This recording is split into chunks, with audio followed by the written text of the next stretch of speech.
السلام عليكم ورحمة الله وبركاته. اللهم صل وسلم وبارك على سيدنا محمد وعلى آله وصحبه وسلم. ازيكم حبايبي؟ عاملين ايه يا رب يا جماعة؟ تكونوا بخير وبصحة وسعادة وراحة بال. فيديو النهارده فيديو مميز اوي. انت عمالة تشتكي وتقولي البيت قطع. عايزة اقولك على حاجة، الطيور الشبعانة زي الست الشبعانة اللي ما تفضحش جوزها أبدا. ما الست لما بيكون جوزها مش مواليها ومراعيها ومشبعها بتعمل له فضيحة يا أختي وتبهدله وتخليه سداح مداح قدام الناس كده. لا، عايزة أقولك على حاجة النهاردة.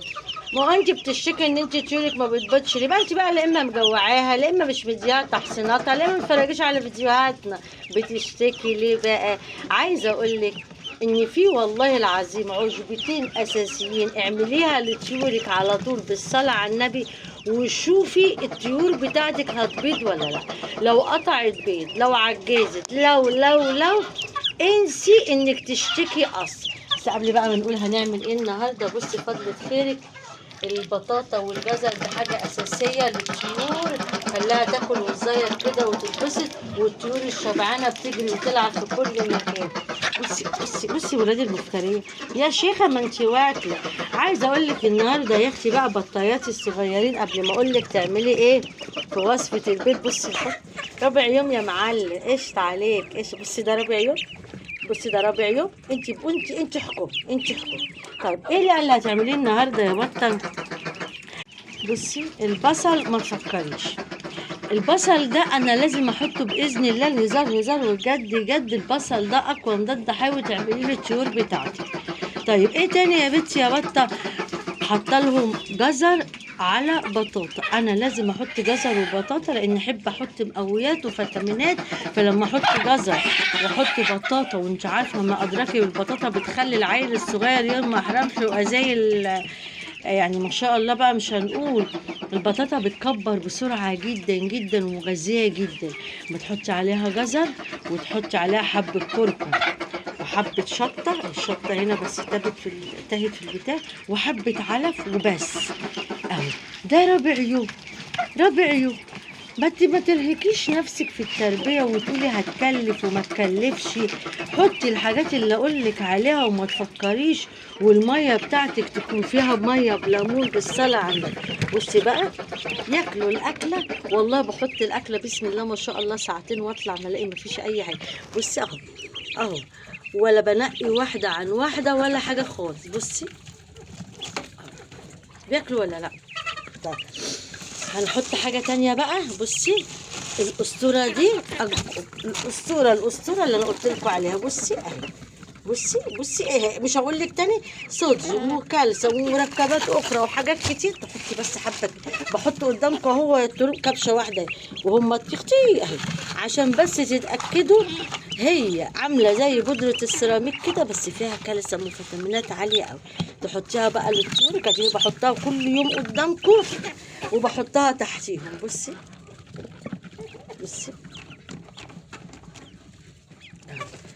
ياكلوا ويتبسطوا وما تكلفيش. بصي قلت لك قبل كده لو ما كانتش التربيه هتوفر معاكي يا اختي ما تربيش. ليه؟ يبقى شراء العبد ولا تربيته. احنا بنربي ليه؟ علشان نوفر. زائد بنربي ليه؟ التربيه انت بتحطي الحاجات اللي بتخلي طعم اللحم سكر. الحاجات دي هو اللي الحاجات دي هي اللي بتحلي الطيور ولحمها وبتكبرها بسرعة وبتحسي ان انت بتربي بجد. فده اللي انا عايزة اقوله لك، هي دي اساس التربية.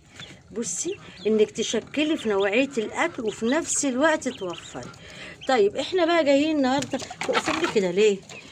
بصي بقى، فراخك ما بتبيضش ما تزعليش، هتبيض باذن الله. بس انا عايزاكي تعملي الوصفه بتاعتي دي في حاجتين بس. يما بصي انا ايه عايزاكم تشوفوهم هما بياكلوا. بصي الاسطوره اهي، هزود لكم حبه كمان لا تفكروا اني بضحك عليكم اهي والله، منها ومنها. طيب عايزه اقول لك ان في اقوى حاجتين يا جماعه يخلوا الطيور تكبر معاكي بسرعه، اللي انا هقول لك عليه ده. بصي يلا، الكرتومة والجزامة. عشبتين موجودين. دي بقى حبة البركة اللي انا برضو بحطها معاهم. يعني هتحطي كرتومة والجزامة وحبة البركة وتحطيهم للطيور بتاعتك. لو الفراخ ما بيضتش بإذن الله هتبيض، لو الفراخ قطعت بيض هتبيض. هما دول أقوى حاجة ومحدش يضحك عليكي تاني. أقوى حاجة الكرتومة والجزامة وحبة البركة، وما أدراك محبة البركة. أنا عايزة أقولك اسمعي والله العظيم كلامي بإذنك يا رب، والشافي المعافي والله. والوصفات اللي انا بعملها لك دي هي اللي هتكبر طيورك بسرعه بالصلاه على النبي. بصي بقى البطاريات بتاكل ازاي. كرتومه وجزامه هيملولك السطح بتاعك بيض، وهتدعيلي والله احلى وصفتين في الدنيا تعمليهم لطيورك. وهم تحطي عليهم حبة البركة بالصلاة على النبي، وهتحل عليك البركة والرزق بإذن الله من عند ربنا. دي يا جماعة عشان الناس يا عيني عمالة تشتكي، لأن انتي بتربي برضه عشان البضاية، والبيض ده طبعا أساسي في كل البيوت. فعايزة أقولك إن إن الجزامة والكرتومة دول أهم عشبتين تحطيها للفراخ عشان تبيض. قطعت بيض هتبيض. بيضة صغيرة، البيضة هتلاقيها ما شاء الله حلوة كده. الصفار هتلاقيه الصفار اللي بيلعض ده اللي انت بتحبيه، الصفار الداكن. اللهم صل عليك يا نبي. هتلاقي ما شاء الله الخير يعم عليك. عايزة اقولك اهي الوصفات دي هتخلي الفراخ ترمح رمح وتبقى زي الفل معاك، وعمرك ما هتشتكي تاني. تاني حاجة انك تحملي الوصفة اللي بقولك عليها للبطايات الصغيرة زي ما بقولك كده. بصي بالصلاة على النبي بياكلوا بقوا زي الفل. حبة علف كده صغيرين كبش، ما تحرموهمش.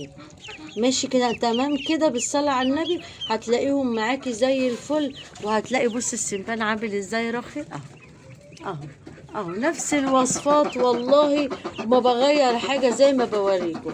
اتمنى بقى ان انتوا تعملوا وصفاتي، وروحي اجري على العطار هاتي حبة جزامة وحبة كرتومة واعمليهم لطيورك ومعاهم حبة البركة، وقوليلي هتلاقي الطيور عندك بترمح. جهاز المناعة بتاعهم عالي جدا.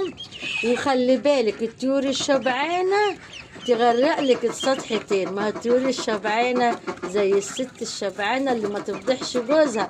وبما ان الطيور شبعانة هتلاقي البيض بيرمي رمي قدامك. وكل ما كانت الطيور قوية وعافية هتديكي كل اللي نفسك فيه. اتمنى ان انتوا تتابعوني تشاركوا في قناتي وتشجعوني ان شاء الله، واسيبكم في رعاية الله وامنه. والسلام عليكم ورحمة الله وبركاته.